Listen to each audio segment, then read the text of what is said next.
Fala aí, Laugers. Estou aqui com mais uma da série Barulho na Suspensão Dianteira do C4 Lounge.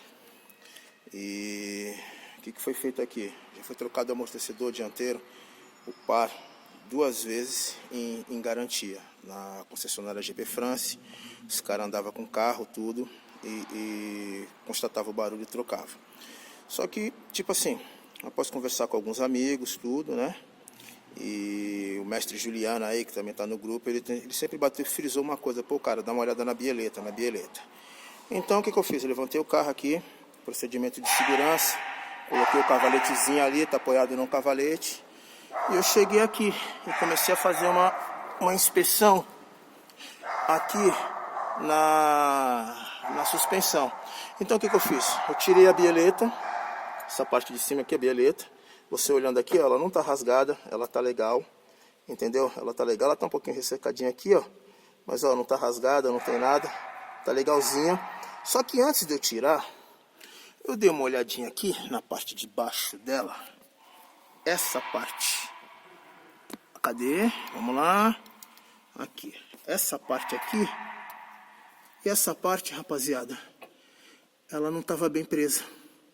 Então acredito que na hora que passasse ondulação, essas coisas, ele fizesse esse barulho de pombo, né? Ela tava batendo. Eu dei uma pesquisada na internet, tem muita reclamação desse tipo de barulho, ocasionado pela bieleta. E o que eu fiz? Aqui na ponta dela, se vocês forem ver, é um hexagonal de 7, você coloca uma chave de 7 aqui, vem com uma catraca lateral de 16, que é aqui, e você dá o torque nisso daqui. Eu tô com as ferramentas todas aqui, entendeu? Então o que eu vou fazer? Também tô com o torquímetro, eu baixei lá no Citroën Service o torque correto dessa peça, desse componente aqui. Eu vou retorquear, vou instalar novamente a bieleta, vou retorquear a parte de baixo, retorquear a parte de cima, tudo direitinho, que não estou mostrando para vocês aqui. Aqui a parte de cima ela tá solta já. Vou retorquear tudo. Vou retorquear aqui também, mesma coisa, é um hexagonal de 7 que você trava a cabeça.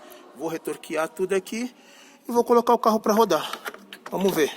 Aqui, mesmo ela, aqui você já vê que ela tem um pouquinho de jogo, sim. Então vamos ver se é isso daí. Aí eu passo para vocês, entendeu? É só frisando novamente. Aqui não é, o torque não é até pular a veia. Tem um torque específico, tem que usar a ferramenta correta, um torquímetro. Eu vou usar um torquímetro de estalo aqui, entendeu? Ferramenta correta. E vamos que vamos. É isso aí. Falou, rapaziada. Aqui, ó, para não perder nada, magnético, tá? A gente usa muito no meu serviço, é magnético. Você tira os parafusos e coloca para você não perder nada. Ali é pesadinha, a chave ela caiu mesmo, mas parafuso não cai nada. Então, tamo junto aí, rapaziada. Quando eu tiver novidades, eu posto para vocês aí.